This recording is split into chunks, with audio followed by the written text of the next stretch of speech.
പ്രിയമുള്ളവരെ, കഴിഞ്ഞ ദിവസം ബഹുമാനപ്പെട്ട കേരളീയ മുസ്ലിങ്ങളുടെ ആത്മീയ ആചാര്യൻ, മുസ്ലിം ലീഗ് എന്ന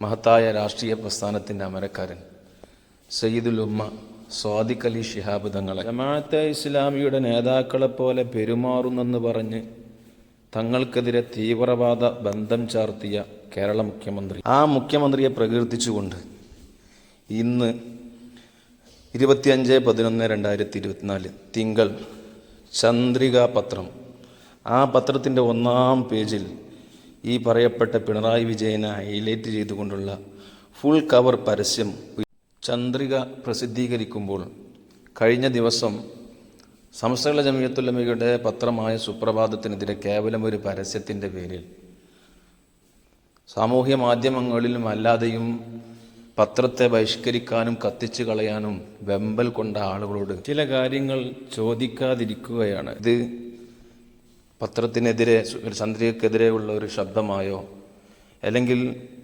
ഇതൊരു പകവീട്ടലായോ ആരും തെറ്റിദ്ധരിക്കരുത്. പറയാനുള്ള ചില കാര്യങ്ങളുണ്ട്. ദേശാഭിമാനിക്കില്ലാത്ത സർക്കാർ സ്നേഹവും ഈ പറയപ്പെട്ട പിണറായി സ്നേഹവും ചന്ദ്രികക്ക് എന്തുകൊണ്ടാണെന്ന് ചോദിക്കുന്നില്ല. ചന്ദ്രിക സമുദായത്തെ പിണറായി സർക്കാരിന് വേണ്ടി ഒറ്റുകൊടുക്കുന്നുവെന്ന് മുദ്രാവാക്യവും വിളിക്കുന്നില്ല. സ്വന്തം പാർട്ടി പത്രമായ ദേശാഭിമാനി പോലും മൂലയിൽ മാത്രം ഒതുക്കിയ പരസ്യമാണിതെന്ന് ഓർക്കണം.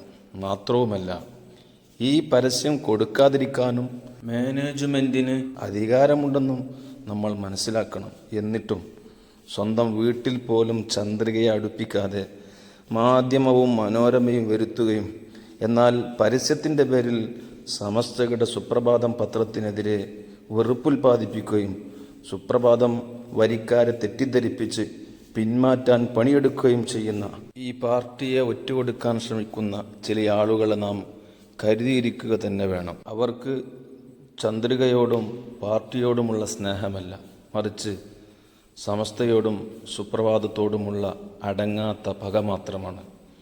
ഇരു പ്രസ്ഥാനങ്ങളെയും സ്നേഹിക്കുന്നവർ അത്തരക്കാരെ തിരിച്ചറിയുക, അവരുടെ പ്രചരണങ്ങളിൽ വഞ്ചിതരാവാതിരിക്കുകയും ചെയ്യുക.